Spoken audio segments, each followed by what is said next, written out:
கர்த்தருடைய பரிசு நாமத்திற்கு ஸ்தோத்திரம் உண்டாவதாக. இன்று கர்த்தருடைய வார்த்தை, தீமைக்கு தீமையும் உதாசீனத்திற்கு உதாசீனத்தையும் சரி கட்டாமல் அதற்கு பதிலாக நீங்கள் ஆசீர்வாதத்தை சுகந்தரித்துக் கொள்ளும்படி அழைக்கப்பட்டவர்கள் என்று அறிந்து ஆசீர்வதியுங்கள். 1 பேதுரு 3வது அதிகாரம் 9வது வசனம். ஆமீன்.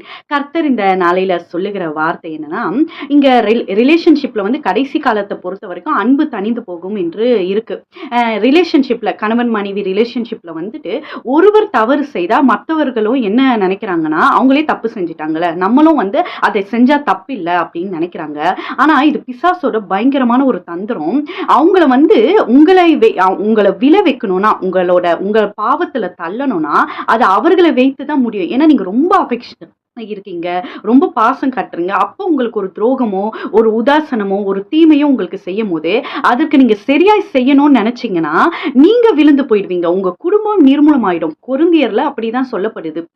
நம்ம ஒருவர் உண்மையா இருந்தால் கூட, கர்த்தருக்கென்று ஒருவர் உண்மையாய் வாழ்ந்தா கூட பிள்ளைகள் பரிசுத்தமா இருப்பாங்களே அப்படின்னு சொல்லி வசனம் இருக்கு. அதனால ஒருவர் தவறு செஞ்சாங்க. இது பைபிள்ல நிறைய எக்ஸாம்பிள் இருக்கு. மனைவி தவறு செஞ்ச போது ஓசியா இத்தனைக்கும் அவர் தீர்க்கதரிசி, அவர் ஏற்றுக்கொண்டாரு. அதே மாதிரி ஆபிரகாம் தப்பு செஞ்ச போது சாரால் ஏற்றுக்கொண்டாங்க. அதனாலதான் இங்க சொல்லப்படுது வசனம், சாராளுக்கு பிள்ளைகளா இருப்பீங்க அப்படின்னு சொல்லிட்டு. நமக்கு சாரால் எவ்வளவு அவங்க பொறுத்து கொண்டு இருந்தாங்க. யாருன்னா டீனேஜ் வயசு வரைக்கும் மறுமணியாட்டி பிள்ளையை யாருன்னா வளர்ப்பாங்களா? ஆகாரோட பிள்ளையை இஸ்மவேல அவங்க ஒரு டீனேஜ் வயசு வரைக்கும் வளர்த்திருக்காங்க. அப்ப அவங்களுக்கு எவ்வளவு ஒரு பொறுமை இருந்திருக்கும்.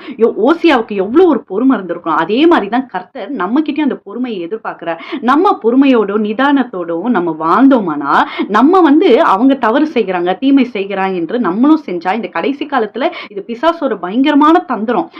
பிசாசுக்கு அவங்க டார்கெட்டே கிடையாது. ஒழுங்கா கிறிஸ்துவுக்கென்று வாழ்கிற நீங்க தான் பிசாசோட டார்கெட்டா இருக்கீங்க.